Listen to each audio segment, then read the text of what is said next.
আমি মাঝে মাঝে বলি, খেয়াল করে, বাস্তব প্রমাণ পাবেন তবলিগে গেলে। আমি নিজে আল্লাহর কুদরত দেখে আসছি দোস্ত।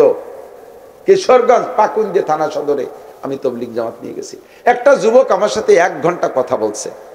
যুবকটা এত সুন্দর কথা বলছে। ও তখন বিয়ে পড়ে, 1 মার 1 ছেলে যুবক। তো কথা বলার শেষে বলতেছে, হুজুর আমি আল্লাহর কুদরত দেখছি। শেষে কয় আমি আল্লাহকে দেখছি। কি কয় আল্লাহরে দেখছে? কয় হুজুর আমি আল্লাহর মসজিদে বসে, এখানে বসে মিথ্যে কথা বলা যাবে না। কিভাবে দেখছো? আমি ছিলাম জন্ম বোবা, বোবা বোবা কথা কয় না। আমি আমার মায়ের একমাত্র সন্তান। আমি স্কুলে যাওয়ার বয়স হওয়ার আগেই আমার আব্বা মারা গেছে। আমার আব্বা যা সম্পদ রেখে গিয়েছিলেন, আমার মাই সম্পদের বেশিরভাগ আমার এই জবান খোলার কাজে, চিকিৎসা ক্ষেত্রে ব্যবহার করেছে। হাজার হাজার লক্ষ লক্ষ টাকা খরচ করেও আমার এই জবান খুলতে পারে নাই। আমি ওই বুবা অবস্থায় লেখাপড়া করছি, বুবাদের স্কুল আছে ওখানে। আমি বুবা অবস্থায় লেখাপড়া কইরা যখন ম্যাট্রিক পরীক্ষা দিয়েছি, এই ম্যাট্রিক পরীক্ষার ভিতরে তবলিগের জামাত আসছে আপনাদের গোপালগঞ্জ থেকে একটা জামাত, কোটালীপাড়ার একটা জামাত গেছে ওই মসজিদ। ওই মসজিদে তশকিল করতেছে। আমি তো কানে শুনি না, ইশারা ইঙ্গিতে বুঝি। আর আমার পাশে যারা আছে তারা আমারে লেখে লেখে বুঝাইতেছে। আমি বুঝ নিয়ে 1 চিল্লার জন্য নাম লেখাইছি। আমি ওই সময় বোবা, 1 চিল্লায় নাম লেখাইছি। 1 চিল্লায় নাম লেখাইয়া পরীক্ষা শেষ হওয়ার পরে রেজাল্টের আগে আমি 1 চিল্লায় তবলিগে চলে আসছি। তবলিগে আইসা আমি মাগুরা আসছি। ওজা বলছিল আমি মাগুরা আসছি। মাগুরা না রাজবাড়ি কোন জায়গার কথা জন্য বললো? কয় যে আমি আপনাদের ওই পাশে 1 জেলায় তবলিগ ওই জামাতের সাথে গেছি। তবলিগে আমি 39 দিন আজানও শুনি না, বয়ানও কিছু শুনি না, শুধু সাথে সাথে উঠা বসা করি আর ওদের তালে তালে চলি। কিছু তো বুঝি না, শুনি না, কানে শুনে। বুবা হলে কিন্তু কানেও শোনে না, বয়রা হয়। আল্লাহু আকবার। হঠাৎ করে একদিন ফজরের সময় দেখি মুয়াজ্জিন আজান দিচ্ছে, আমি কানে শুনি। সর্বপ্রথম দুনিয়ার কোন কথা আমার কানে ঢোকে নাই। আমি সর্বপ্রথম শুনছি আল্লাহু আকবার, এইটা আমার কানে ঢুকছে। যখন আমি কানে আজান শুনছি তখন আমি আশ্চর্য, কি ব্যাপার, আমি তো শোনার লোক না, কানে কেন শুনি? আমি শুনে সজাগ তো পুরো হয়ে গেছি। পুরো আজান আমি কানে শুনছি। এবার আজান শুনি আমি আগে লেখাপড়ার মাধ্যমে আজানের জবাব আমার জানা ছিল, পড়ালেখার মাধ্যমে জবাব জানা ছিল। আমি এবার চিন্তা করলাম কানে যেহেতু শুনি, দেখি আমি কয়ে দেখি জবাবটা পারি নাকি। যখন কানে আল্লাহু আকবার শুনছি, আমি জবাবও দিছি আওয়াজের সাথে আল্লাহু আকবার। যখন শুনছি আশহাদু আল্লা ইলাহা ইল্লাল্লাহ, আমি উত্তর দিছি আশহাদু আল্লা ইলাহা ইল্লাল্লাহ। যখন দুটিয়ে বলতে পারছি তখন আমার ভিতরে স্বাদ আছে। এখন আমি জোরে জোরে জজবায় সব আজানের পুরোই আজানের জবাব দেওয়া শুরু করে দিছি। প্রত্যেকটা জবাব দেই। আমার পাশে শোয়া ছিলেন আমির সাহেব। আমির সাহেব তো জানে আমি বুবা। যখন আমি আজানের জব দেই, আমির সাহেব সজাগ হয়ে শুনিয়ে ভয়তে চিল্লে মসজিদে বারোই দৌড়ে চলে গেছে। ওরে আল্লাহ, বুবাটা কথা কয় রে, মনে জেনে ধরছে। একে একে সবগুলো তাবলীগের সাথে 14 জন ছিলাম, সবাই ভয়তে বেরোয় চলে গেছে। আমি কেন কথা কই? আমি আজান শেষ হওয়ার পরে মসজিদ থেকে বেরোয় সবাই ডাকছে আসেন। আমি আল্লাহকে দেখে আসছি, আমি আল্লাহর কুদরত দেখেছি। আমি স্বপ্নে যেন কি দেখছি আমার ভালো করে মনে নাই, তবে মনে হয় যেন কে আমার মুখের মধ্যে ফু দিয়েছে, আমার কানের মধ্যে ফু দিয়েছে, আমার কান আর জবান খুইলা গেছে। আল্লাহ পাক আমারে সুস্থ করে দিয়েছে। কন্যা সুবহানাল্লাহ। 29 দিন আল্লাহর হাসপাতালে ঘুরেছি। 39 দিন 40তম রাত্রে আল্লাহ আমার জবান খুলে দিয়েছে। হুজুর, তাই আমি বলতে বাধ্য, আমি আল্লাহর কুদরত দেখেছি। দোস্তরে এমন নজির অনেক দেখবেন তবলিগে গেলে। তবলিগে গেলে মুরব্বীরা বলে কোনো কিছু খাইতে মনে চাইলে উচ্চারণ করবেন না, বলবেন না কাউকে, দেখবেন সময় মতো চলে আসছে। এরকমই কোন বক্তাকে। আবার অনেকে আছে এই ব্যাপারে আল্লাহর পর সম্পূর্ণ ডাইলি দিয়ে আকামে জড়িয়ে পড়ে। কি হয়েছে? বিড়ি খাস কে? কয় যে তকদিরি লেহে রাখছে আল্লাহ, না খাইয়ে করবো কি? অল কদরি খাইরিহি ওয়া শাররিহি মিনাল্লাহি তাআলা। ইয়ানি কি আমার হাত আছে, রুজিতে বিড়ি আছে, না খাইয়ে করবো। তুই গাঁজা খালি কে? লেহে রাখছে আল্লাহ, না খাইয়ে করবো।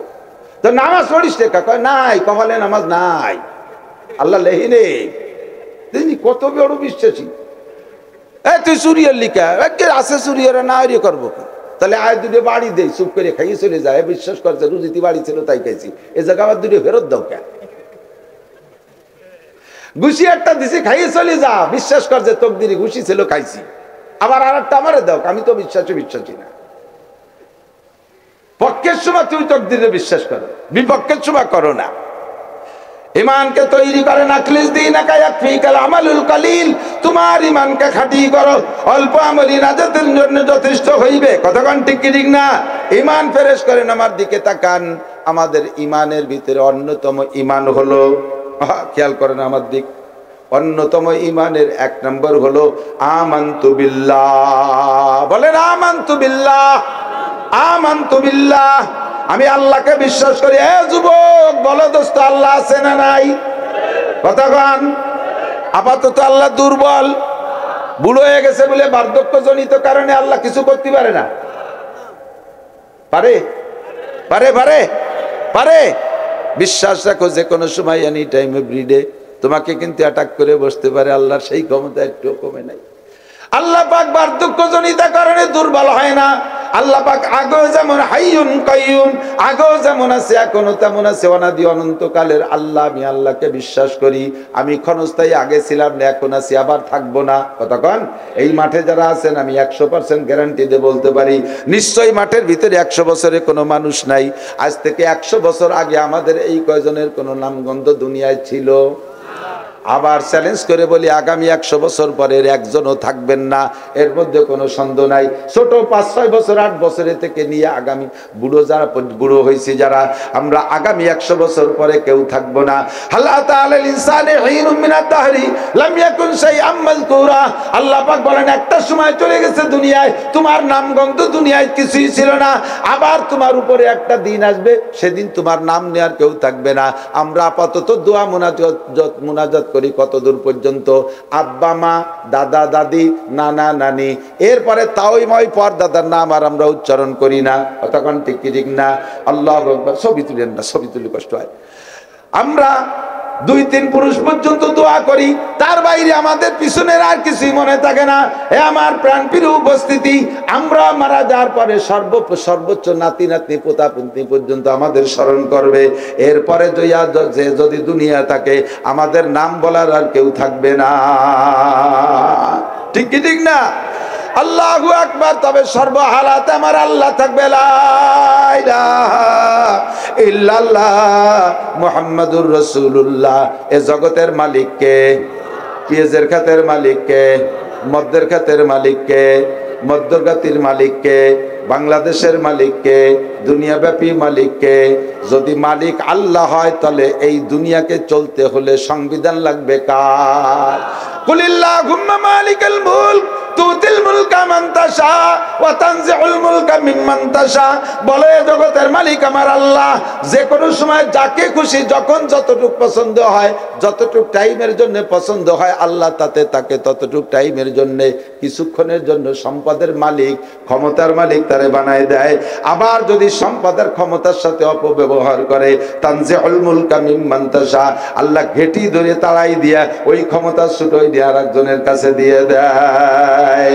একই মধ্যের গাতির মাঠে আমার মুরব্বী বাবারা সাক্ষী দেন, একটা জমি দেখেছেন আজ থেকে 30 বছর আগে। ওই মাঠে ওই জমির মালিক ছিল একজন, আর ওই মাঠের মালিকের জমিতে আর একজন কিষেন কামলা দিয়ে কাজ করে খাইতো, মাস বেতন নিত ডেলি 20-30-40-50 টাকা, 100 টাকা, 200 টাকা যা বেতন ছিল, দৈনন্দিন কাম করে বেতন খাইতো। 30 বছর আগে একজন ছিল কামলা আর একজন ছিল মালিক। 30 বছর পরে জমি চেঞ্জ হয়ে যায় নাই, জমি তার জায়গায় আছে। এবার মালিকরে আল্লাহ কামলা বানাই দিয়া কামলারে ওই জমির মালিক বানাই দিয়েছে। এমন জমি আছে না নাই? আল্লাহ পাক বলেন, ক্ষমতার সাথে এমন অপব্যবহার করবি, কিছুদিন আগে যারা শাসক ছিলি, কিছুদিন পরে তাদেরকে শাসিত বানাই দেব। আর কিছুদিন আগে যারা শাসিত ছিল, আমি কিছুদিনের মধ্যে তাদেরকে শাসক বানাই দিতে পারি। ও বান্দা, তুই বিশ্বাস কর। এই জন্য কখনো বলবি না জনগণ ক্ষমতার উৎস। একটু বলেন, ক্ষমতার উৎসকে?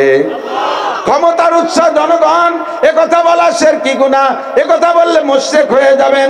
আল্লাহ চোখে আঙ্গুলে প্রমাণ করে দেখায় দিয়ে কিরাম যদি কথা বলি, রাজনৈতিক দল যারা আছে তারা আমাদের সাথে বিরোধিতা করে, শক্ত কয়, আমাদের অনেক সময় মাইকও মুখের সামনে থেকে কেড়ে নিয়ে যায়। জনগণ ক্ষমতার উৎস, আল্লাহর সংবিধান বাদ দাও, এই বলে আমাদের পর চাপ প্রয়োগ করেছে। আল্লাহ কায় নাসির গঞ্জাম বদাইশ আমি দেখাই ছাড়িয়ে দিচ্ছি, জনগণ যে ক্ষমতার উৎস না, ক্ষমতার উৎস একমাত্র আল্লাহ। আল্লাহ চোখে আঙ্গুল দিয়ে প্রমাণ করে দিয়েছে কি দেয় না। কোন রাজনৈতিক দলকে, এর ভিতরে সব দলের মানুষ আছে, আমলিগ আছে, আছে না নাই? শ্রোতার মধ্যে আমলিগ আছে, বিএনপি আছে, জামাত আছে, জাতীয় পার্টি আছে, সরমুনাই দল আছে, তবলিগ আছে, সরমুনাই আছে, আটরশি আছে, মানিকগঞ্জ আছে, সুরেশ্বর, বজেশ্বর, ইনায়তপুর, বাহাদুরপুর, শরিয়াতপুর, মাদারীপুর, ফরিদপুর, তবলিগ, সরমুনাই, তাঁতি, ওয়াজাহাতি, কাদিয়ানি, হিজবুত তাওহীদ, যত দল আছে বাংলাদেশে সব দলের মানুষ আছে। রাজনীতি বুঝবেন না, আমি এই কথাটা বোঝানোর জন্য একটা উদাহরণ পেশ করি। ক্ষমতা যে জনগণের, জনগণ যে ক্ষমতার উৎস না, এবার আল্লাহ প্রমাণ করে দেখাইছে। তৎকালীন প্রধানমন্ত্রী জননেত্রী শেখ হাসিনা ক্ষমতার প্রধানমন্ত্রী ছিলেন বাংলার জমিনে। উনি তখনও পর্যন্ত প্রধানমন্ত্রী, কেউ মানুক আর না মানুক, অনেকে মানুক আর না মানুক, প্রধানমন্ত্রী হওয়ার কারণে বাংলাদেশের সেনাবাহিনী তার হুকুমে উঠে বসে, বিডিআর তার হুকুমে উঠে বসে, পুলিশ বাহিনী তার হুকুম মানা লাগবে, নৌবাহিনী তার হুকুম মানা লাগবে, বিমান বাহিনী তার হুকুম মানা লাগবে, আনসার রাত তার হুকুম মানা লাগবে। সবগুলোই ছিল প্রধানমন্ত্রীর হাতের ভিতরে, তার হুকুমের গোলাম ছিল। ছাত্রলীগ, যুবলীগ, কত বড় বাহিনী, এরাও তার হুকুমে ছিল। এরপরে সাধারণ আমলীগ, জনগণ বেশিরভাগই আমলীগ তার পক্ষে ছিল, তার দলে ছিল। এই এত কিছু থাকা সত্ত্বে এবং সরকারি অস্ত্র সবই তার হুকুমে গর্জে উঠবে, সরকারি হুকুম অস্ত্র যত আছে সব তার হুকুমে গর্জে উঠবে। এত কিছু থাকা সত্ত্বে নিরস্ত্র মানুষের কাছে হেরে গেছে। কথা কোন ঠিক না? নিরস্ত্র পোলাপানের স্লোগানের সামনে হেরে গেছে। জনগণ যদি ক্ষমতার উৎস হয় আর অস্ত্র যদি ক্ষমতার উৎস হয়, সবকিছু থাকতে তুমি হেরে গেলে কেন? যারা তোমার উপরে আক্রমণ করছে তাদের হাতে তো কোনো অস্ত্র ছিল না, ছিল একটু লাঠি ছুটা, কিছু একটু সাধারণ সাধারণ কিছু হাত লাঠি ছুটা, এর বেশি আর কিছুই ছিল না। এত অস্ত্র নিয়ে হেরে গেলে এখান থেকে জ্ঞান থাকলে, বুদ্ধি থাকলে উপদেশ গ্রহণ করো যে তোমার অস্ত্র শস্ত্র কিছুই না, মূল ক্ষমতার মালিককে। লা ইলাহা ইল্লাল্লাহ, লা ইলাহা ইল্লাল্লাহ মুহাম্মাদুর রাসূলুল্লাহ। কোন ক্ষমতায় কাজ হয় না। বিশ্বাস আর একটু সরে দেখো, সারা পৃথিবীর মহাশক্তি, সবচাইতে বড় শক্তি আমেরিকা এবং তার পুষ্যপুত্র ইসরায়েলি নেতানিয়াহু। এই দুই গোষ্ঠী পশ্চিমা, একেবারে যত পশ্চিমে আসে সমস্ত পশ্চিমেরা, ইটালি, অস্ট্রেলিয়া, ফ্রান্স, পশ্চিমা যত আছে সম্পূর্ণ দেশগুলো জুটে ফুটে অস্ত্র দিচ্ছে নেতানিয়াহুকে মারার জন্য। কাদেরকে? নিরস্ত্র কয়টা মানুষ, তাদের নাম হামাস। সৈন্য সংখ্যা মাত্র 30,000। আর ইসরায়েলের যতগুলো মানুষ, নাবালেগ যারা তারা বাদে, সাবালেগ থেকে নিয়ে বুড়ো পর্যন্ত সবগুলো ইসরায়েলের সৈনিক। ওরা স্কুল কলেজ থেকে তাদেরকে এই সামরিক প্রশিক্ষণ দিয়ে অস্ত্র চালানো শিখাইয়া সারা পৃথিবীর ভিতরে একেবারে আমেরিকার ক্যান্টনমেন্ট হলো ইসরায়েল। এত অস্ত্র নিয়ে আজকে 15টা মাস পর্যন্ত যুদ্ধ করে অবশেষে হেরে যে গাজার সাথে যুদ্ধবন্দী, কি বলা হয়, যুদ্ধবিরতি চুক্তি করতে বাধ্য হয়েছে। গাজার ওই সাধারণ মানুষের কাছে তেমন কোনো অস্ত্র নাই, শুধুমাত্র গুলাগুলি, বন্দুক সন্দুক আর সামান্য কয়েকটা রকেট মকেট, এই ছাড়া তেমন কিছুই নাই। তাদের কাছে কিভাবে মার খাইছে, পর্যুদস্ত হয়ে গেছে। বোঝা যায় ক্ষমতার মালিক দুনিয়ার কোনো মানুষ না, একমাত্র কে? 20 বছর বিশ্বের দুইটা পরাশক্তির, একটা পরাশক্তির নাম রাশিয়া আর এক পরাশক্তির নাম আমেরিকা। 20 বছর পর্যন্ত আফগানিস্তানকে ধ্বংস করা ধ্বংসলীলা চালাইছে রাশিয়া। 20 বছর যুদ্ধের পরে মোল্লাকে কাছে ক্লাসিনকভ রাইফেল বন্দুকের গুলি খাইয়া রাশিয়া পরাজিত হয়ে পালায় চলে গেছে। 2.5 বছর মোল্লা ওমর তার ইসলামী শাসন ব্যবস্থা করেছে। এইটা দেখে পশ্চিমাদের আবার চোখ রাঙ্গা হয়ে গেছে। এবার আমেরিকাওয়ালা 42টা শক্তিশালী দেশের যৌথ বাহিনীর নাম হলো ন্যাটো। এই সারা পৃথিবীর শ্রেষ্ঠ অস্ত্র দিয়া ন্যাটো বাহিনী 42টা দেশে ঐক্য হইয়া আইসা মোল্লাদের উপরে বোমা বর্ষণ করে আফগানের জমিনে তামা তামা করে দিয়েছে।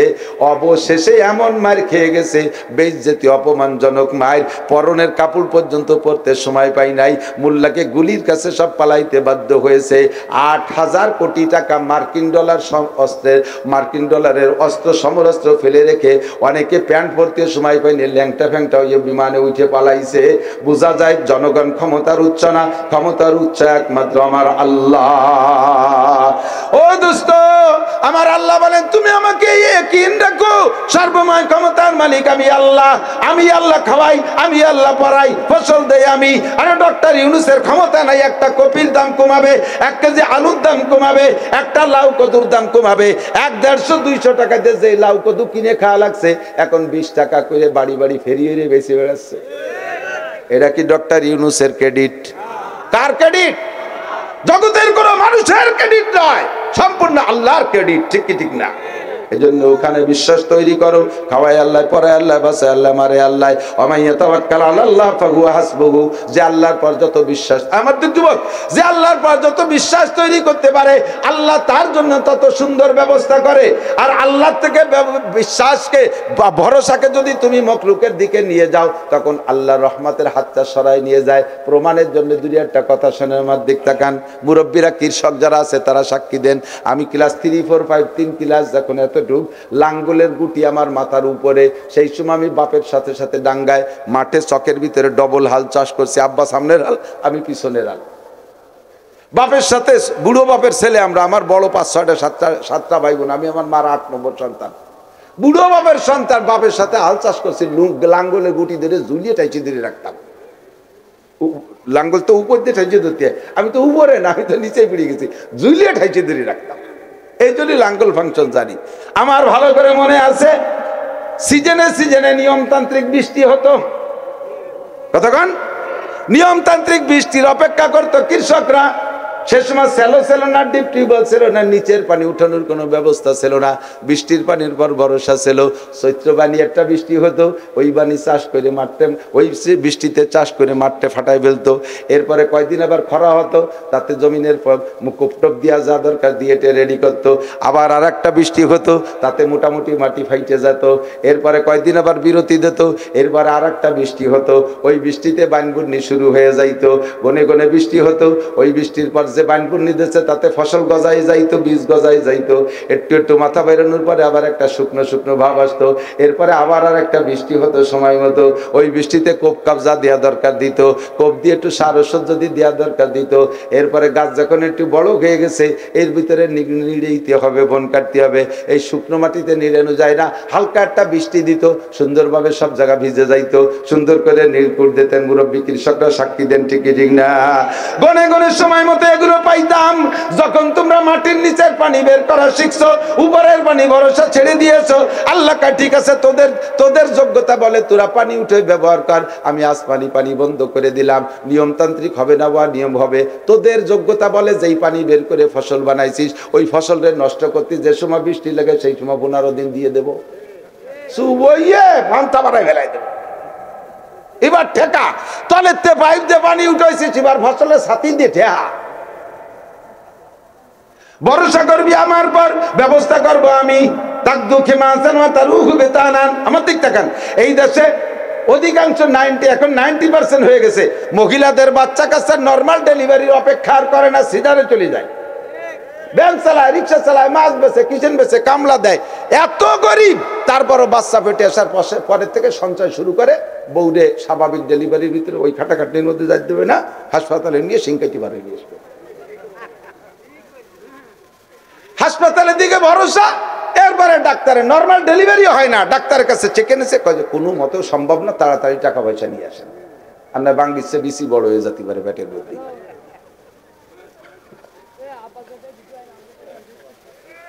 কতক্ষণ ঠিক না? আর আপনারা, আমরা যারা বুড়ো হয়ে গেছি, সেই আমলে সিজারই ছিল না, আমরা কি মার পেটের মধ্যেই গেজাই গেছি নাকি? কাঁঠালের বিচি গেজানোর মতো। কাঁঠালের বিচি বেশি বতিয়ে গেলি কাঁঠালের ভিতরে বিচি গেজাই যায়, দেখছেন? আমরা তো সেরকম গেজাই যাই না, আমরা তো টাইম মতো বেরোয় গেছি। আর এখন 90% বেরোতে পারে না, কারণ ভরসা চলে গেছে হাসপাতালের উপরে, ডাক্তারের উপরে। এই জন্য আল্লাহ টাইট করে দিয়েছে, যা ঠিক আছে পয়সা আছে কাটি বাইরিও, ঠিক কিনা? আমাইয়া তাওয়াক্কাল আলাল্লাহ। এবার সারা দুনিয়া জুড়ে কুত্তর ডেলিভারি সিজন চলতেছে, ঠিক না? আরো 1-1.5 মাস আগে থেকে চলতেছে, 2 মাস আগে থেকে ডেলিভারি চলতেছে। একটা কুত্তো কোনো জায়গায় হাসপাতালে যে সিজার করে বাচ্চা বেরোচ্ছে, তোমার একটা বেরোতেই হাসপাতালে যাওয়া লাগে। কুত্তর 8টা বেরোলো কোন ফাঁকে, খেড়ের মাথার তল থেকে আসে হাসপাতালে। তোমার একটা বাচ্চারে পালতি, তোমার নিজের দেয়া কাপড় চুপড়ি হয় না, শাউরিরে ফোন দিচ্ছে আম্মা কটা জাঙ্গি ফাটাই দেন, শালিরে ফোন দিচ্ছে তুই কটা কুটি খেতা ফাটাই দে, বাইরে বাইরে ফোন দিচ্ছে তুই কটা প্যাম্পাস ফাটাই দে। এক ছেলে মেয়ে পালতি, এতগুলো কালেকশন, কুত্তর 8টা বাচ্চার জন্য কেউ একটা জাঙ্গি কিনে দেই নেই। ওকে একটা জ্যাকেট আছে, একখান খেতা আছে, একখান কম্বল আছে, কিচ্ছু নাই। সবগুলো তারা ভরসা করে আল্লাহর পার। সাইগেদার মধ্যে বাচ্চা গুচ্ছগুলো নিয়ে কি সুন্দর দলা বলায় রয়েছে, একটাও নিমোনিয়া হয় না, ঠান্ডা কাশ কিছু হয় না। একটা কুত্তর বাচ্চার নাক দিয়ে একটু শিয়েন মিয়েন বেরিয়ে হচ্ছে না। আমায় তাওয়াক্কাল আল্লাহ পাবো আসবো, যে আল্লাহর পর ভরসা করে আল্লাহ তার ব্যবস্থা করে কতক্ষণ। আর যারাই অন্য মুখাপেক্ষী আল্লাহ তাদেরকে বিপদে ফেলায় দেয়। আমার দিক দেখেন, এই জঙ্গলে কত, ওই যে দেখেন আফ্রিকার জঙ্গলে বোনারা গরু আছে, একটা গরুর বাচ্চা ডেলিভারির সময় কি মানুষে ধরে? নর্মাল ডেলিভারি হয়ে যাচ্ছে। একটা গরুকে গর্ভধারণ করার জন্য সে জায়গা কোনো সহযোগিতা নাই। আপনার বাড়ির গাভীটাকে গর্ভধারণ করার জন্য কত কিছু করতেছেন, সহযোগিতা ছাড়া হয় না। ওই জঙ্গলের গরুগুলো এভাবে নর্মালি গর্ভধারণ করতেছে, নর্মালি ডেলিভারি হচ্ছে। আমাদের বাড়ি যেটা পালছি তার ভরসা মালিকের দিক, তার ভরসা কোন জায়গা? মালিকের দিক তার ভরসা, মালিক তার ব্যবস্থা করবে। এই জন্য বাড়ির গরুগুলো বিপদে পড়ে যায়, নর্মাল ডেলিভারি হয় না, বাচ্চা ধরে টেনে বের করা লাগে, তাও হয় না, হাসপাতালে নেওয়া লাগে। আরে আল্লাহর বড় ভরসা যে যত বেশি করবে আল্লাহ তার জন্য ব্যবস্থা করবে। দুনিয়ার কোন পাখির জন্য যত বুনারা পাখি আছে, একটা পাখিরে সরকার ভিজিএফ কার্ড দেয় না, একটা পাখিরে কেউ কিছু দেয় না, তাদের কোনো ক্ষেত খাবার নাই, বাগ বাগান নাই, নিজেদের কোনো ফলের বাগান নাই। অথচ আল্লাহর দুনিয়ায় যত ফসল হয় সব ফসল পাখির জন্য। যত ফল হয়, গাছের প্রথম ফল যেটা পাকে মালিক টের না পাইলেও পাখিতে টের পাইয়ে খাইয়ে যায়। আল্লাহ পাক তাদের জন্য সুন্দর ব্যবস্থা রাখছে কি রাখে নাই? ওমাইয়া তাওয়াক্কাল আলাল্লাহ ফাহুয়া হাসবুহু, যে আল্লাহর পর ভরসা করে আল্লাহই তার জন্য যথেষ্ট হয়। আমানতু বিল্লাহি, আমরা ঈমান আনলাম কার উপরে? আমি কথা কি বুঝাইতে পারছি? সর্বময় ক্ষমতার মালিক কে? ব্যবস্থাপক কে? রিজিক দেয় কে? বাঁচায় আমার আল্লাহ, মারে আমার আল্লাহ, ধন দেয় আমার আল্লাহ, কেড়ে নেয় আমার আল্লাহ, সন্তান দেয় আমার আল্লাহ, আবার নাও দেয় আল্লাহ। খাজা বাবার কোনো ক্ষমতা? মহিলারা মান্নত মানে খাজা বাবারে মান্নত করলি, ছাগল আর চাল দিলি ছেলে হয়। আওয়ালের বেটা আওয়াল। যেই খাজা বাবার দরবারে মানছো সেই খাজা বাবাই তো খোঁজা বাবা, তারই তো ছেলে মেয়ে নাই। কতক্ষণ? তারই ছেলে মেয়ে নাই, তা তোরে দেবে কি? এরিয়া মান্নত করে খাজা বাবা পীরের দরবারে ইমানটা ধ্বংস করে ফেলাইছেন। কোন খাজা বাবার ছেলে মেয়ে দেওয়ার ক্ষমতা নাই, সন্তান দেয় একমাত্র আল্লাহ। ইয়াহাবুলি মাইয়াশাউ ইনাসা ওয়া ইয়াহাবুলি মাইয়াশাউ যুকুর আও ইউযাব্বিজুহুম যুকরানা ওয়া ইনাসা ওয়া ইয়াজআলু মাইয়াশাউ আকিমা। যাকে খুশি ছেলে দেয়। আমার দিক এই জায়গায় একটা বেঈমানি করতেছেন, আমার দিক একটা বেঈমানি অনেকে করেন। খেয়াল, এবার খুব জরুরি ইম্পর্টেন্ট, এদিক খেয়াল করছেন? যদি স্ত্রীর পেটে বেশি বেশি মেয়ে হয়, স্বামীরা স্ত্রীর উপরে প্রেসার ক্রিয়েট করে, আছে না নাই? আপনি বেঈমান, আজকে ফিরে তওবা করে কলেমা পড়েন, নইলে আপনি কাফের হয়ে যাচ্ছেন, আপনি মুশরিক হয়ে যাচ্ছেন। স্ত্রীর পেটে কন্যা সন্তান হয়েছে, এটা কি তার কোনো ক্ষমতা? হ্যাঁ, বরঞ্চ সন্তানটা ডেলিভারির পরে সন্তানের পরিচয় কার দিকে হয়? মার দিকে না বাপের দিকে? এটা নানটুর মাইয়ে, এটা নানটুর ছেলে, এই কয় না? তাহলে আপনার বোর মাইয়ে বোর ছেলে তো কয় না, ওটা তো আপনার। তাই যে এই জায়গা যদি কোনো দোষে মাইয়ে হয়ে থাকে, এটা তো দোষ তো আপনার, ছেলে মেয়ে তো আপনার। বউরে দোষ দেন কে? বউরে দোষ দেন কে? যদি কেউ স্ত্রীর উপরে প্রেসার দেয় যে এত মেয়ে তোর পেটে কেন, অনেক সময় আছে বেটার বোর পেটে মেয়ে বেশি হইলে শ্বশুর শাশুড়ি ওই বউডার একটু কোণঠাসা করে সংসারের ভিতরে একটু কোনা চাপা করে রাখে, তাদের পর কুদৃষ্টি রাখে, বিভিন্ন প্রকার প্রেসার করে। আপনি মুরব্বী আব্বা মা, আপনি মুরব্বী শ্বশুর শাশুড়ি, এই অন্যায়টা মোটে করবেন না। বরঞ্চ মহিলাদের পেটে যদি পুত্র সন্তান হয় তাদের আনন্দ বেশি পায়, তারা মেয়ে হওয়ার চাইতে ছেলে হইলে আনন্দ বেশি পায়। সে জায়গায় তার টপ টপ করে কতগুলো মেয়ে ঘটছে, এরপরে যদি আপনারা তারপর প্রেসার দেন তাহলে তার মনটা কোথায় যায়? সে দাঁড়াবে কোন জায়গায় খাড়াবে, কোন জায়গায় তার আশ্রয়, কোন জায়গা। আপনি শ্বশুর শাশুড়ি যে বলবেন মা মন খারাপ করো না, মা মন খারাপ করো না, আল্লাহর মার আল্লাহ দেশে, তুমি শুকর আদায় করো, আমরা মন খারাপ না, আমরা সন্তুষ্ট আছি। তাহলে দেখবেন পরবর্তীতে ওই মেয়েদের থেকে এমন সন্তান হবে যেই সন্তানগুলো পুত্রদের চাইতে ভালো হইতে পারে। আল্লাহ নিজেই বলেন, হযরত মারিয়াম আলাইহিস সালাতু ওয়াস সালাম, আমার দিক, মারিয়াম আলাইহিস সালাতু ওয়াস সালাম যখন উনার মায়ের পেটে থাকা অবস্থায়, মারিয়াম, ঈসা আলাইহিস সালামের মায়ের নাম মারিয়াম, ঈসা আলাইহিস সালামের মায়ের নাম মারিয়াম।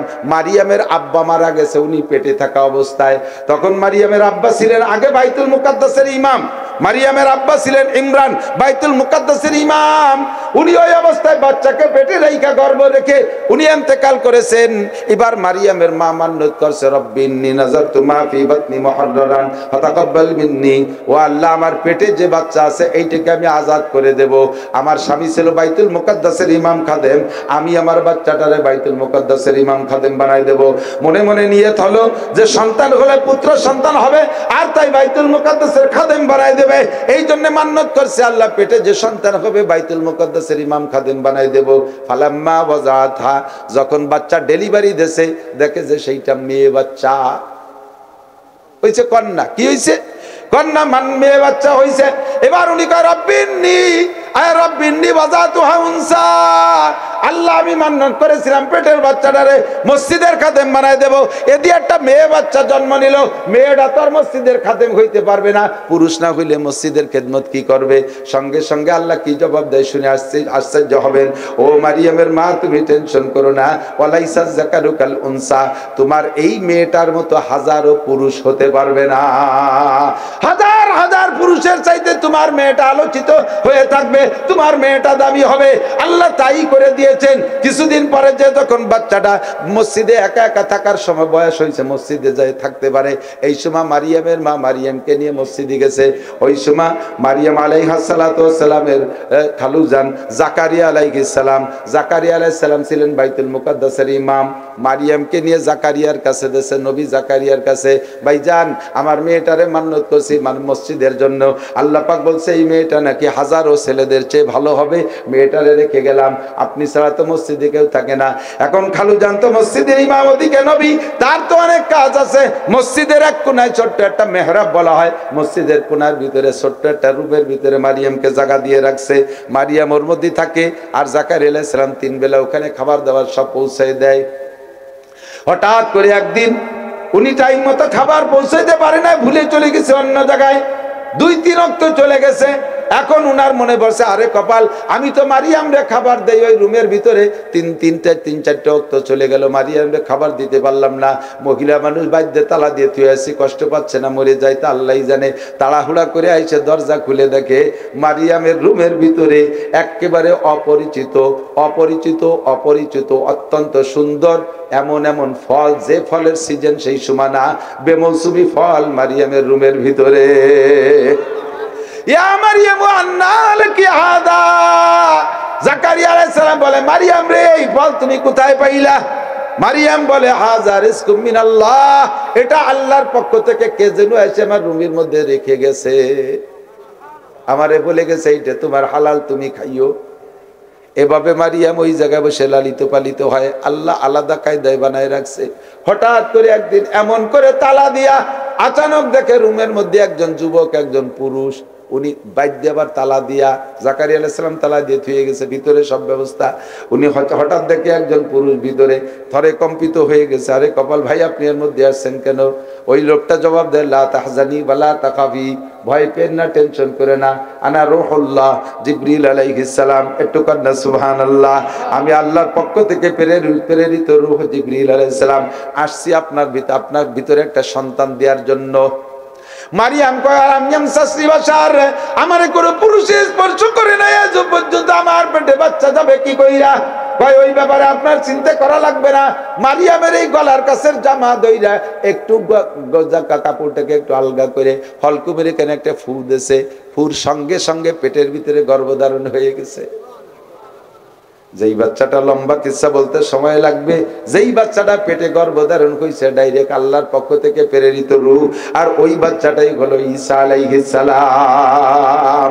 আপনি কতগুলো মেয়ের পর অশান্তি হচ্ছে, কি বলা হয়, বেজার হচ্ছেন, রাগ করতেছেন, অশান্তি বিরাজ করতেছে আপনার অন্তরের ভিতরে, এতগুলো মেয়ে কি করব আপনি জানেন না। হতে পারে এর একটা মেয়ে এমনও হতে পারে, বা সবগুলো মেয়ে এমন হতে পারে, যেই মেয়েগুলোর থেকে এমন এমন নেক সন্তান আল্লাহ তাআলা পাঠাবে। কথা এসে গেল বলে যাই, মুসা আলাইহিস সালাম আর খিজির আলাইহিস সালাম চলতেছেন সফরে, একটা নদী পার হইছে।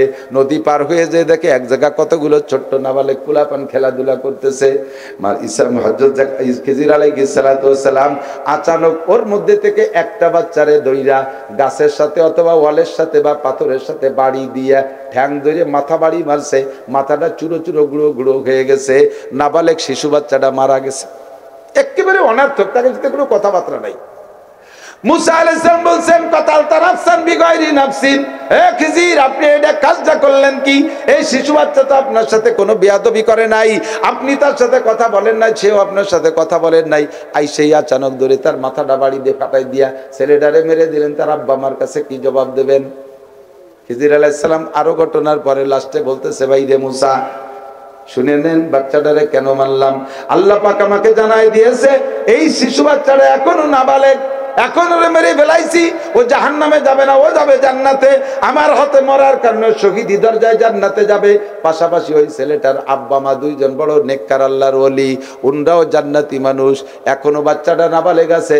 ধীরে ধীরে এই বাচ্চা যখন বড় হবে আল্লাহ আমারে জানাই দিয়েছে, সাবালেগ হইলে বিভিন্ন প্রকার অন্যায় করবে, জেনা ব্যভিচার জুলুম অত্যাচার খুন খারাপি করবে।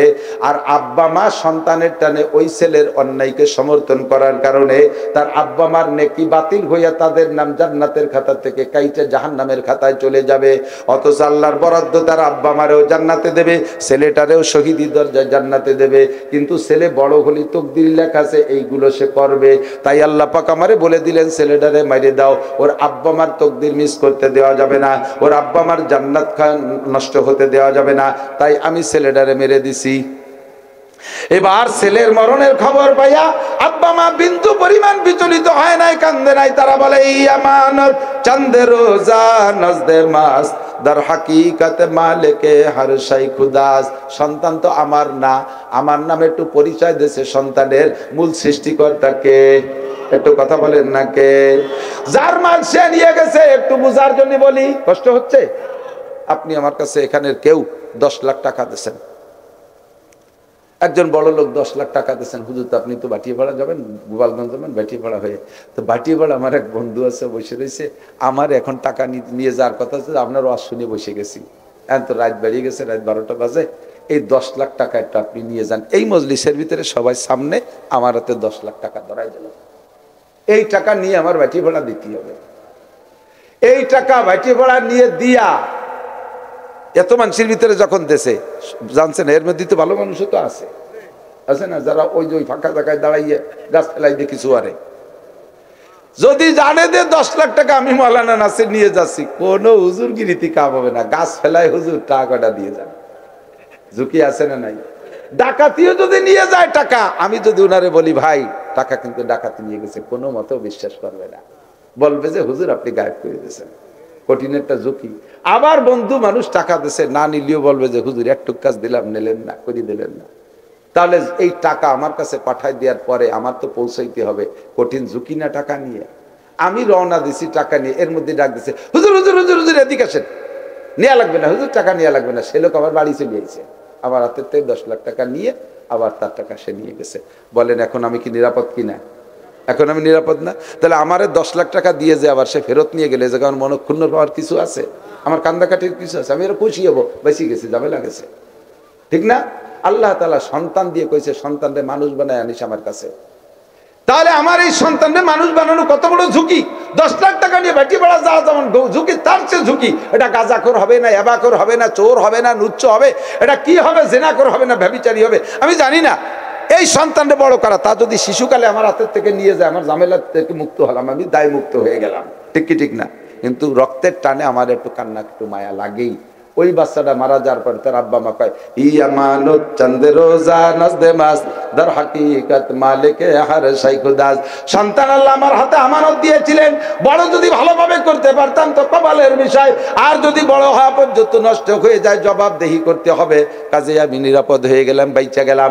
আব্বা মার চোখ থেকে এক ফোঁট পানিও পড়ে নাই। কঠিন ধৈর্য ধারণ করছে, আরবিতে কয় সবরে জামিল। সঠিক ধৈর্য ধারণ করার পরে কিছুদিন পরে আল্লাহ তাআলা ওই ঘরে ছেলেটা নিয়ে গেছে। আল্লাহ পাক দিলে তো একটা ছেলে দিলে শান্ত হবে, তা না দিয়ে ওই ঘরে দিয়েছে একটা মাইয়া। কি দিয়েছে? একটা কন্যা সন্তান দান করছে তাদের আব্বা মাকে। ওই ছেলেটার আব্বা মাকে একটা কন্যা সন্তান দান করছে।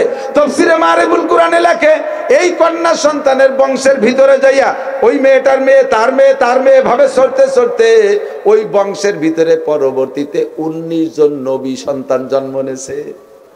অথচ ছেলেটা বেঁচে থাকলে তো চল্লুচ্চ গুন্ড বদমায়েশ ওই ডেরে নিয়ে যাই আল্লাহটা মাইয়ে দেশে, মাইয়ের বংশে 19 জন নবী হয়েছে।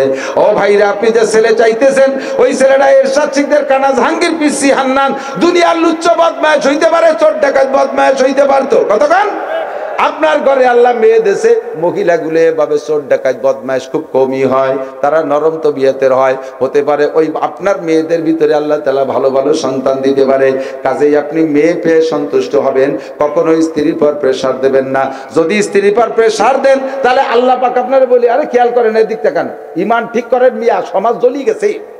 বহুত মহিলারা তালাক খাইয়ে বসতেছে খালি মাইয়ের কারণে, স্বামীতে আরো দুটো বিয়ে হতেছে খালি মাইয়ে হয় কারণ সেই জন্যই।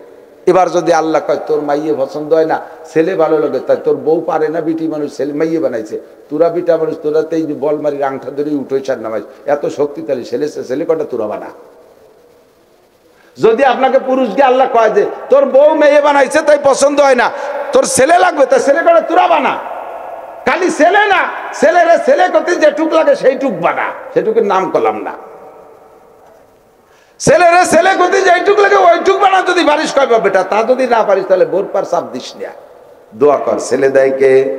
ইহাবুলি মাইয়াশাউ ইনাসা ওয়া ইহাবুলি মাইয়াশাউ যুকুর। পাশাপাশি এদিক তাকান, ছেলের চাইতে মেয়েরা কিন্তু বাপ ভক্ত হয় বেশি, ঠিক না? আমি তো ছেলে, আমার আল্লাহ ছেলেও দিয়েছে মেয়েও দিয়েছে, যথেষ্ট, 5 ছেলে 2 মেয়ে। ছেলেরা বাড়ি আসে মাঝে মাঝে বসে বসে ছেলেকে নিয়ে গল্প সল্প করি, মেয়ে দুটো ছোট, ছেলেরা বড়। তো গল্পের ভিতর দিয়া রান্না যখন হয়ে যায়, ওর মা রান্না করলে সিগন্যাল দেয় রান্না হয়ে গেছে, দেই যে গল্পের মাঝে মাঝে এক এক ছেলে উঠে যায়, যাইয়ে খাইয়ে এসে আবার বসে। 5 ছেলের খাওয়া হয়ে গেছে, আমি টের পাইলেই। লাস্টে মেয়ে দুটো বলতেছে আম্মু চলেন ভাত খেয়ে আসি। আমি কই যে ভাত হয়েছে, রান্না হয়েছে? কয় হ্যাঁ ভাইয়ারা খাইয়েছে, আম্মু করলো না। তো কোন ফাঁকে খাইয়েছে তো বললাম না, তাই যা তোরাও খাইয়া না। ছোট মেয়েটা গলা তুমি না গেলে ভাত খাবো না। ছোট মেয়েটা আমি ছাড়া ভাত খাবে না। বড় মেয়েটা একটু বড় হয়ে গেছে, সে গলা ধরতে পারে না, না আব্বু আপনি না গেলে ভাত খাবো না। ছেলেরা কিন্তু অলরেডি খাইয়েছে নিয়েছে, আমার একটা বারো আমার কলো না। আর মাইয়েরা আমি ছাড়া খাবে না। বড় মাছ কিনছি, এত বড় কাতলা মাছের মাথা, জলের ভিতরে ডিশির ভর্তি বলের মধ্যে। ছোট ছেলে আর মাইয়েটা ঝগড়া লাগাইছে। ছোট ছেলে কয় আম্মু আজকে মাথাটা আমি খাবো, আর মেয়েটা কয় এই মাথা তুই খাবি রে, মাথা খাবে আমার আব্বু। ও কয় না যে আমি খাবো। কথা কন সত্যি না মিথ্যা? আর সেই মেয়েটা হলে আমি রাগ হয়েছি, ওই দিয়ে কি এর দড়ি চেঙ্গা দিয়ে ফেলাই দেয়, বৌরে আতর ঘরে যে কেরাল দিয়ে বাড়ি শুরু করিয়ে দেয়। কপাল পোড়া অত ভাগ্য দামলা। তোর ছেলেরা বিয়ে হয়ে বউ দিয়ে ঢাকা চলে যাবে, লাস্টে তোর ভাত খেতে হবে মাইয়ের বাড়ি, মাইয়েরা তোরে ফেলাবে না, ঠিক না? আর সে মেয়ে হলি তুমি রাগ করো। নবী পাক বলেন যদি আল্লাহ কেউ রে পরপর 3টে কন্যা সন্তান দান করে, ফাআল্লামাহুন্না ওয়া আদাবাহুন্না, এরপরে মেয়েগুলোকে সে দিন শিক্ষা দেয় আর ভালো দিনদার ছেলে দেখে বিয়ে শাদী করায় দেয়, ফুতিহাত লাহু আবওয়াবুল জান্নাহ, ওই লোকটার জন্য জান্নাতের 8টা দরজা খোলা হইয়া যায়। কোন হাদিসের মধ্যে পাইলাম না কেউরে যদি আল্লাহ 3টে ছেলে দেয় আর ছেলে 3টে এই করতে পারলে তার জন্য জান্নাতের 8টা দরজা খোলা। এমনি ফজিলত আছে অন্যভাবে, তবে এইরকম ক্লিয়ার হাদিস আসে নাই। মেয়েদের ব্যাপারে এগুলো আছে, মেয়েদের আদর করবেন বেশি, মেয়েদের কিছু খাবার। এদিক টাকা আর একটা মশলা শিখে দেয়, আর একটা নিয়ম শিখেই দেয়। বাড়ি ছোট ছেলেও আছে, ছোট মেয়েও আছে। ছোট 1-1.5 বছরের ডিস্টেন্স, ছোট এক ছেলে এক মেয়ে। আপনি বাইরে থেকে খাবার নিয়ে 5টাও যদি মেয়ে হয়, ফাঁকে একটা ছেলে আছে, তাহলে 5-7টা মেয়ের পরে একটা ছেলে হলি তার প্রতি টান তো সবচেয়ে বেশি। সেই ছেলেটা ছোট আবার একটা মাইয়া, সেটাও কথা কতি পারে। বাড়ির থেকে কোনো খাবারটা টুপলা টাপলা প্যাকেট নিয়ে গেলে আপনি ছেলেটার হাতে দেবেন না, ওই ছোট মেয়েটার হাতে দেবেন, ছোট মেয়েটার হাতে দেবেন। তারা অবুলা, তারা দুর্বল, তারা অসহায়। যদি ছেলের হাতে দেন, মেয়েটা লম্বা একটা হাই ছাড়ে, আহ আমি আজকে মেয়ে বিধায় আব্বুর হাতের প্যাকেট পালাম না, আমি ছেলে হইলে পাইতাম। আমার আব্বু আমাদেরকে দেখতে পারে না, ওদের মনে যে কি আঘাত লাগে।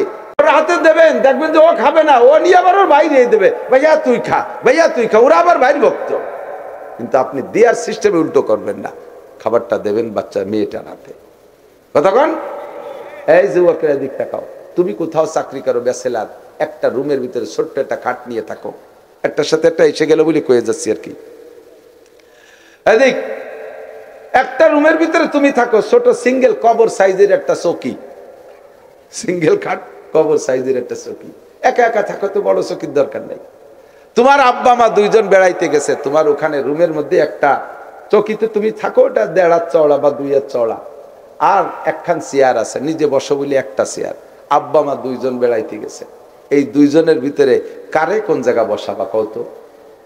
তোমার যোগ্যতা বলে বলো তো, কারে কোন জায়গা বসাবা? চেয়ারে যদি আব্বারে বসাও, মারে চেয়ার দিতে পারতেছে না, মারে যদি চেয়ারে বসাও, আব্বারে চেয়ার দিতে পারো না, চেয়ার একটা, কারে কোন জায়গা বসাবা? সম্মানের আসন চেয়ার, আব্বা সম্মান পাবে বেশি, আব্বারে চেয়ারে বসাবা। ভালোবাসার আসন আলাদা, তুমি খাটে বসবা, মারে তোমার পাশে নিয়ে বসে মারে সাপটা দিয়ে জড়াইয়ে মারে বসাবা চৌকিতে। চৌকিটা সম্মানের চেয়ার হলো, সম্মানের আসন চেয়ার, বাপ সম্মানই বেশি, সে পাবে চেয়ার, আর মা ভালোবাসা পাবে, তোমার খাটটা হলো তোমার ভালোবাসার সিট, এখানে তুমি ঘুমাও, ওই জায়গা মারে নিয়ে বসবা সাপটা দিয়ে জড়াইয়া। কামাই করে টাকা নিয়ে আসবা বাড়ি, টাকাটা দিবা কার হাতে? টাকাটা দিবা আব্বার হাতে, মার হাতে টাকা দিবা না। টাকা দিবা আব্বার হাতে, আব্বাও টাকা রাখবে না, আব্বা আবার তোমার মার কাছেই দেবে, এই তোমার আব্দুর রহমান টাকা আনছে, টাকাটা ঘরে রাখো। মার হাতে টাকা দিলে আব্বার কলজেটা আগুন লেগে যায়। আমি সারা জীবনের রক্ত পানি করে তোরে মানুষ বানালাম, তোর মার পেটে থাকছিস ঠিক আছে, আমি তো তোর লেখা পড়া ওয়াল এভরিথিং সব করছি আমি, টাকা দিবি আমার হাতে, না দিয়ে মার হাতে দিলি আব্বা তো অন্তরে কষ্ট পায়। আব্বার হাতে টাকা দিবা, আব্বা আবার ওই টাকা দেবে মার কাছে। মা বাবের কাছে টাকা দিলে ওই টাকা তারা গনে, হাতের ভিতরে টাকার মধ্যে বরকত যায়, ওই টাকারে যে জায়গা লাগাবা টাকায় খালি গাছ হয়, টাকায় খালি গাছ হয়। আব্বা মার চোখ ফাঁকি দিয়ে টাকা গুনাবা, শ্বশুরে দিয়ে শাউলি দিয়ে, আব্বা আমারে কওয়া যাবে না, আব্বারে কলি করে আব্বা আবার ওনার ছোট মাই রেবিয়ে দিবে না, ওনার জামাইরে বিদেশ পাঠাবে, এই বয়তে সে জায়গা দেয় না। আব্বা মারে দেও নাই, টাকা দেখাও নাই, শ্বশুর শাউরির কাছে রে 5,000 আম্মা, আরে বাবা, মারে মা কতি পারে না, শাউরি দিয়ে মূলবাসের মধ্যে হাম্বা হাম্বা হসপিটালে দেয়, আছে না নাই? এবার ঘরে আর কয় হাম্বা হাম্বা বাসুরির মতো ভেবে হসপিটালে দেয়। আম্মা এই যে দেখেন 1,000 টাকার নোট এক বান্ডিল, আম্মা গুনিয়ে গেছে, কয় থাক, টাকাটা থাকার একটু কাজ আছে, আমার ছোট জামাই বিদেশ যাবে, ওরে পাঠাই দিয়ে পরে ও পাঠালি তোমারে দেবো, জীবন আর তোলে দেবে না, ও টাকা কারুরই সম্পদের মতো মাটির তলে যাবে, উপরে উঠে কথা পাবে না। আব্বা মারে না দেখাই আর টাকা দিয়া শ্বশুর বাড়ি জমি রাখবি, ওই জমি শ্বশুর শাশুড়ির নামে দলিল হবে, ওই জমি তুই পাবি না। আব্বা মার চোখ ফাঁকি দিয়ে টাকা দিয়ে শ্বশুর বাড়ির এলাকার ডিপ টিউবওয়েল পুঁতবি, ব্লক করবি, ও ব্লকে পানি বেরোবে না, ফক ফক করে খালি গ্যাস বেরিয়ে, ফসল করবি, ফসল একেবারে পাকা ফসলের উপরে ঝড় বৃষ্টিতে নষ্ট হয়ে যাবে। এসে গেল বলে গেলাম, দোস্তরে মনে রাখবা, সবকিছু হিসাব নিকাশ করে সামনে আগাবা। সন্তানদের বলা কে? ছেলেকে দেয়, মেয়েকে দেয়, আসতে কয় আল্লাহ, কলি তো চাইরে যান নাকি, হ্যাঁ নাকি বলেন, হ্যাঁ নাকি বলেন। ছেলে শেখ হাসিনা দেয়, মেয়ে খালেদা জিয়া দেয়, হ্যাঁ হিজড়ে ডাক্তার ইউনূস দেয়, এর কিছু ওগা দেওয়ার ক্ষমতা নাই, সব কিছু আল্লাহ দেয়। বলে লা ইলাহা ইল্লাল্লাহ মুহাম্মাদুর রাসূলুল্লাহ। এই ঈমান শেখার জন্য সাহাবায়ে কেরাম মক্কায় নবী পাকের কাছে ছিলেন 13 বছর। কয় বছর? 13 বছর। মদিনায় যে রয়েছে 10 বছর। মক্কা মদিনা থেকে মুহাজির আর হিজরাম আনসার সাহাবা মিলে 2 দল মিলে নবী পাকের সাথে ঈমান আর ইসলাম শেখার জন্য 13 আর 10 23 বছর লাগাইছে। নবী পাকের মতো উস্তাদ আর সাহাবায়ে কেরামদের মতো ছাত্র, এরা যদি 23 বছর যাবত ঈমান শেখে, আমি 1 ঘন্টায় আপনাদেরকে কি ঈমান শিখাবো? এই জন্য ঈমান আগে শিখতে হবে। ঈমান শেখার জন্য একটা মাত্র জায়গা আছে বর্তমানে সাধারণ পাবলিকের জন্য। আপনারা মাদ্রাসা মাদ্রাসায় যাইতে পারবে না, ইমান শেখার সময় নাই। আপনারা হাটাজারি, পটিয়া, বাবুনগর, জিরিনা, জিরাট পড়তে পারবেন না, আপনাদের সে সময় নাই। আপনাদের জন্য আল্লাহ ব্রাহ্মমান একটা মাদ্রাসা বানাইছে ইমান শেখার জন্য। ওই মাদ্রাসাটার নাম হলো দাওয়াত তবলিগের কারখানা। তবলিগে গেলে ইমান শেখা যায়। আমার দিক তাকান, আমি মাঝে মাঝে বলি, খেয়াল করেন, বাস্তব প্রমাণ পাবেন তবলিগে গেলে। আমি নিজে আল্লাহর কুদরত দেখে আসছি দোস্ত। কিশোরগঞ্জ পাকুন্দি থানা সদরে আমি তবলিগ জামাত নিয়ে গেছি। একটা যুবক আমার সাথে 1 ঘন্টা কথা বলছে। যুবকটা এত সুন্দর কথা বলছে। ও তখন বিয়ে পড়ে, 1 মার 1 ছেলে যুবক। তো কথা বলার শেষে বলতেছে, হুজুর আমি আল্লাহর কুদরত দেখছি। শেষে আমি আল্লাহকে দেখছি। কি কয় আল্লাহরে দেখছে? কয় হুজুর আমি আল্লাহর ঘর মসজিদে বসে, এখানে বসে মিথ্যে কথা বলা যাবে না। কিভাবে দেখছো? আমি ছিলাম জন্ম বোবা, বোবা বোবা কথা কয় না। আমি আমার মায়ের একমাত্র সন্তান। আমি স্কুলে যাওয়ার বয়স হওয়ার আগেই আমার আব্বা মারা গেছে। আমার আব্বা যা সম্পদ রেখে গিয়েছিলেন, আমার মাই সম্পদের বেশিরভাগ আমার এই জবান খোলার কাজে, চিকিৎসা ক্ষেত্রে ব্যবহার করেছে। হাজার হাজার লক্ষ লক্ষ টাকা খরচ করেও আমার এই জবান খুলতে পারে নাই। আমি ওই বুবা অবস্থায় লেখাপড়া করছি, বুবাদের স্কুল আছে ওখানে। আমি বুবা অবস্থায় লেখাপড়া কইরা যখন ম্যাট্রিক পরীক্ষা দিয়েছি, এই ম্যাট্রিক পরীক্ষার ভিতরে তবলিগের জামাত আসছে আপনাদের গোপালগঞ্জ থেকে একটা জামাত, কোটালীপাড়ার একটা জামাত গেছে ওই মসজিদ। ওই মসজিদে তশকিল করতেছে। আমি তো কানে শুনি না, ইশারা ইঙ্গিতে বুঝি। আর আমার পাশে যারা আছে তারা আমারে লেখে লেখে বুঝাইতেছে। আমি বুঝ নিয়ে 1 চিল্লার জন্য নাম লেখাইছি। আমি ওই সময় বোবা, 1 চিল্লায় নাম লেখাইছি। 1 চিল্লায় নাম লেখাইয়া পরীক্ষা শেষ হওয়ার পরে রেজাল্টের আগে আমি 1 চিল্লায় তবলিগে চলে আসছি। তবলিগে আইসা আমি মাগুরা আসছি। ওজা বলছিল আমি মাগুরা আসছি। মাগুরা না রাজবাড়ি কোন জায়গার কথা জন্য বললো, কয় যে আমি আপনাদের ওই পাশে 1 জেলায় তবলিগ ওই জামাতের সাথে গেছি। তবলিগে আমি 39 দিন আজানও শুনি না, বয়ানও কিছু শুনি না, শুধু সাথে সাথে উঠা বসা করি আর ওদের তালে তালে চলি। কিছু তো বুঝি না, শুনি না, কানে শুনে। বুবা হলে কিন্তু কানেও শোনে না, বয়রা হয়। আল্লাহু আকবার। হঠাৎ করে একদিন ফজরের সময় দেখি মুয়াজ্জিন আজান দিচ্ছে, আমি কানে শুনি। সর্বপ্রথম দুনিয়ার কোন কথা আমার কানে ঢোকে নাই। আমি সর্বপ্রথম শুনছি আল্লাহু আকবার, এইটা আমার কানে ঢুকছে।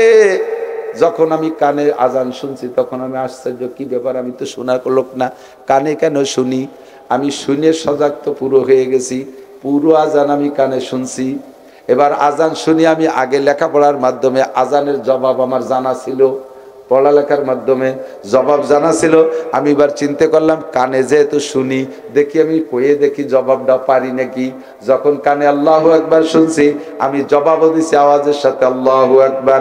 যখন শুনছি আশহাদু আল্লা ইলাহা ইল্লাল্লাহ, আমি উত্তর দিছি আশহাদু আল্লা ইলাহা ইল্লাল্লাহ। যখন দুটিয়ে বলতে পারছি তখন আমার ভিতরে স্বাদ আছে। এখন আমি জোরে জোরে জজবায় সব আজানের পুরোই আজানের জবাব দিয়ে শুরু করে দিছি। প্রত্যেকটা জবাব দেই। আমার পাশে শোয়া ছিলেন আমির সাহেব। আমির সাহেব তো জানে আমি বুবা। যখন আমি আজানের জব দেই, আমির সাহেব সজাগ হয়ে শুনিয়ে ভয়তে চিল্লে মসজিদে বারোই দৌড়ে চলে গেছে। ওরে আল্লাহ, বুবাটা কথা কয় রে, মনে জেনে ধরছে। একে একে সবগুলো তাবলীগের সাথে 14 জন ছিলাম, সবাই ভয়তে বেরোয় চলে গেছে। আমি কেন কথা কই? আমি আজান শেষ হওয়ার পরে মসজিদ থেকে বেরোয় সবাই ডাকছে, আসেন। আমি আল্লাহকে দেখে আসছি, আমি আল্লাহর কুদরত দেখেছি। আমি স্বপ্নে যেন কি দেখছি আমার ভালো করে মনে নাই, তবে মনে হয় যেন কে আমার মুখের মধ্যে ফু দিয়েছে, আমার কানের মধ্যে ফু দিয়েছে, আমার কান আর জবান খুইলা গেছে। আল্লাহ পাক আমারে সুস্থ করে দিয়েছে। কন্যা সুবহানাল্লাহ। 29 দিন আল্লাহর হাসপাতালে ঘুরেছি। 39 দিন 40তম রাত্রে আল্লাহ আমার জবান খুলে দিয়েছে। হুজুর, তাই আমি বলতে বাধ্য, আমি আল্লাহর কুদরত দেখেছি। দোস্তরে এমন নজির অনেক দেখবেন তবলিগে গেলে। তবলিগে গেলে মুরব্বীরা বলে কোনো কিছু খাইতে মনে চাইলে উচ্চারণ করবেন না, বলবেন না কাউকে, দেখবেন সময় মতো চলে আসছে। এরকমই কোনো বক্তাকে যদি কোনো এলাকায় কোনো জরুরি বয়ান করাইতে হয়, ওই কথাটা বক্তারে বলে দেবেন না, কখনো কেউ বলবেন না। বললে দেখবেন বক্তা সেই কথা সেদিন মোটে ওয়াজের মধ্যে আনতেই পারতেছে না, কোনোভাবে লাইন হয় না। চুপ করে থাকবেন, দোয়া করবেন পারবেন আল্লাহ এলাকায় যা দরকার বক্তারে দে তুমি তা বলাও, দেখবেন অনাসে সেই লাইনি কথা চলে আসছে। বক্তা যদি খুতবা আর একটা পড়ে তবু সেটা আলোচনায় আসবে না, আলোচনায় আসবে অন্যরকম। এই আপনাদের মজিবার ভাই, ওই যে মজিবার দারোগা ছিল না, উনি ছিলেন আমার কিশোরগঞ্জের এই জামাতের আমির সাহেব। আমরা 4 জন আলেম ছিলাম, সাথে ছিল 12 জন স্কুল কলেজের যুবক। আমরা 4 জন আলেমে 12 জন যুবক রে আলিফবা থেকে নিয়ে কোরআন শরীফ 3 দিনের মধ্যে পড়া শিখাইয়া 8 পারা সবক পড়ায় বাড়ি আনছি। আমার অত্যন্ত মহব্বতের মজিবর ভাই। আর আপনাদের সিদ্দিকুর রহমান চেয়ারম্যান সাহেব ছিলেন, ইনিয়ার আমি আর শরীফ ডাক্তার, আমরা 3 জন, আর একজন ছিল আকবর ভাই, মনে আলী আকবর ভাই। আমরা 4 জনে উমরায় গিয়েছিলাম, বড় মহব্বতের সাথে কাটাইছি। সিদ্দিক সাহেব চেয়ারম্যান সাহেবের প্রতি আমি দারুণ দুর্বল। আমারে এক কান কাঁচা খেজুর দেশে সৌদি আরবে থেকে, তা আটিও শক্তই নেই, এ আনতে দেবে না খেজুর। খেজুর কোনো বিমানের মধ্যে আনতে দেবে না, প্যাকেটের মধ্যে ঢুকলেই নষ্ট হয়ে যাবে। আমার খেয়াল যে এই খেজুর ধরিয়ে নিয়ে যাবো, এয়ারপোর্টে ঢুকছি আসতেই দেবে না, নেইতেই দেবে, কারণ এটা নিয়ম না, এটা নিয়ম না, ইহা যেটা নিয়ম না, ওকে বাসায় কয়। আমি কই নিয়ম কানুনের দাঁতদারি না, আমার মার বয়স 100 বছরই দেখতে চাইছে, আমার নীতি হবে।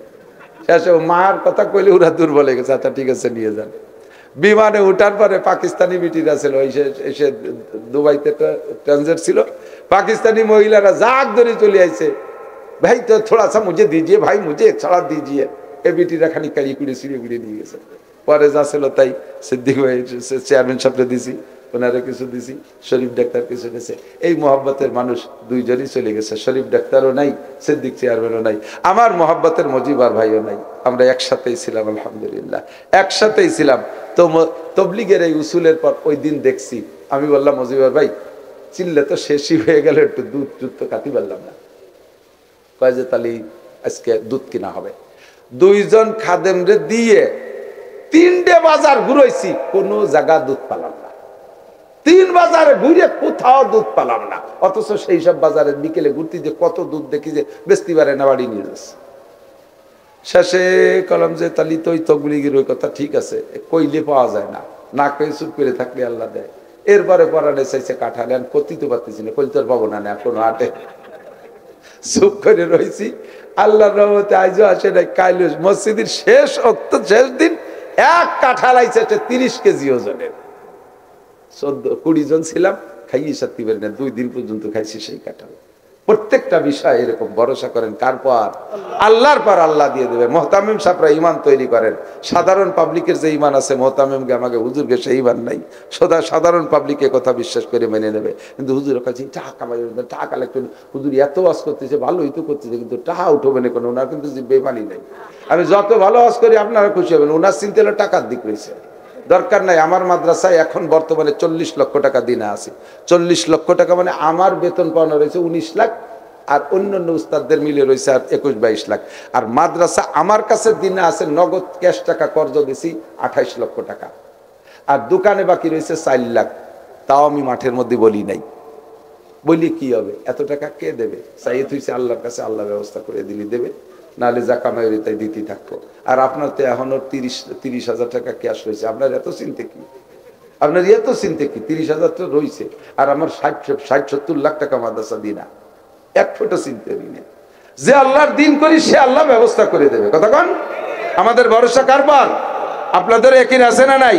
কোন সরকার সব সরকারে ভোট দিয়ে দেখছি, সবগুলো এরে ভোট দেই, ওরে ভোট দেই, কতজনে ভোট দিছি ভালোই মনে আছে। আপনাদের এই পাশের কয়েক নেতার সম্পর্কে আমি দালালি দিয়ে বেড়াইছি নির্বাচনের সময়। আব্দুর রহমান সাহেব আইসে বলে দিয়েছে উনি খুব ভালো লোক, আর মোহাম্মদ সাথে কুলাকুলি ভোট দিয়ে দেশে জাগ ধরে। আর এক নেতা আছে, তার জন্য ভোট চাইয়ে দিছি, সবগুলো ভোট পেয়ে পেয়ে ক্ষমতায় যাইয়া যার যার পুঁজি বাটি গুছাইয়া আমাকে ফতে ফেলাই দিয়ে চলে গেছে। কতক্ষণ কাজে কাজে ওই গোষ্ঠীর ভোট দেবো না, আর ওকে ভোট দেবো না। কতক্ষণ ভোট দেবো কারে? কারে ভোট দেবেন? আল্লাহ রে। আল্লাহ দাঁড়াবে নাকি এবার? হ্যাঁ আল্লাহ দাঁড়াবে এবার, আল্লাহ এবার দাঁড়াবে। আল্লাহর পক্ষ থেকে যে আসবে সেই আল্লাহর প্রার্থী, ঠিক কি ঠিক না? ভোট দেবো এবার আল্লাহ রে। এবার আর আইলি বহু জনে ভোট দেয়, বোতল বাইরে দিলে ভোট শান্তি পাবে দেশের লোক। বোতল ভাই যে কাটে, আমরা আছি সে কাটে, সব বোতল ভাই জেল কাটে, আমরা সবাই ভাই কাটাই। যারে ভোট দিলি সে জেলখানায় যায়, তারে আর ভোট দেবো না, নিয়ত করছি এবার। কতক্ষণ ঠিক আছে না? দরকার নেই। ভরসা কার পর? আল্লাহ তাআলা আমাদের ব্যবস্থা করুক, বলে না আমি। আপনারা ফরিদপুর তবলিগের ইজতেমার কোন পর্বে পড়ছেন? প্রথম পর্বে না? 31 জানুয়ারি, 1-2 ফেব্রুয়ারি ওলামা ইকরামের সাথে তবলিগে যাবেন, মারামারি পার্টির সাথে যাবেন না। যাইয়ে টঙ্গীর ময়দানকে নাপাক করে ফেলাইছে, গ্যাঞ্জাম করে, রক্তাক্ত করে, কলঙ্কিত করে ফেলাইছে বাংলাদেশকে তবলিগের নাম দিয়ে। আগে যা করে বেড়াইছে তবলিগে যাই সেই চরিত্র পাল্টাতে পারেনি। সন্ত্রাসী, রাহাজারি, মারামারি, গুন্ডমি, বদমাশি, ডাকাতি, চুরি, বদমাশি এগুলোর অভ্যাস ছিল। সেদিনতে আইসে একটা পাগড়ি বেঁধে, বাবরি রেখে, যুব্বটা গাই দিয়ে তবলিগলা সাইজে, কিন্তু স্বভাব পাল্টাতে পারে নাই। আল্লাহর রহমতে ওলামায়ে কেরাম গোড়ার থেকে স্বভাবের সাথে তৈরি হয়েছে। এদের সাথে ঘুরলে আপনিও স্বভাব ভালো পাবেন ইনশাআল্লাহ, ঠিক না? যাবেন তো তবলিগ ইজতেমায়, যাবেন তো ইনশাআল্লাহ? তো মাদ্রাসার জন্য হুজুর অপেক্ষা করতেছে। আপনাদের তৌফিক অনুযায়ী এলাকা তো পিএজের এলাকা, দেশেন হুজুরের কাছে আমি শেষ বেলা একটু প্রস্তাব করি, যদি মাদ্রাসার পক্ষে হন তাহলে বসে থাকবেন দোয়া পর্যন্ত, আর মাদ্রাসার বিপক্ষে হলে চলে যাবেন। আমি দেখে দেখাবো যে এই কয়জন বিপক্ষে, এরা ইসরায়েলের দলের লোক। আটা দিলি তারে কব যে ইসরায়েলের লোক, নেতানিয়াহুর লোক। দেন আর না দেন বসে থাকতে হবে। সর্বপ্রথম আটা দেয় মৌলবী কয়জন, ওরা চিন্তা যে আমরা জীবন ভরে খয়রাত করে খাবো, আমরা তো দেবো না, জানি বুঝতে প্রকৃতি দিয়ে নেবে, ওয়াজ হয়ে গেছে চল যাই। কোন মৌলবী আটা দিলি পচাই দেবো, খেপাইয়ে, কিন্তু ওরা পছন্দ দেবো। একজনের একমাত্র পেশা বাঁচলে এক আঙ্গুল উঁচু করবেন, আমি মনে করবো 1 মণ পিএস দেবেন। 1 মণ পিএস দিয়ে যাইয়ে পেশাব করে, পেশাব করে আমাদের শুয়ে থাকুন, আপনার ডাইয়ে উঠবো না, আমার পিএস পাওয়া গেছে, আপনি জান এবার। মিথ্যে কথাকে আঙ্গুল দেখালে ডায়াবেটিস হবে। এই যে আল্লাহর বান্দা চলে এসে টাকা নিয়ে, ওরে কপাল মার মার করে, কি নাম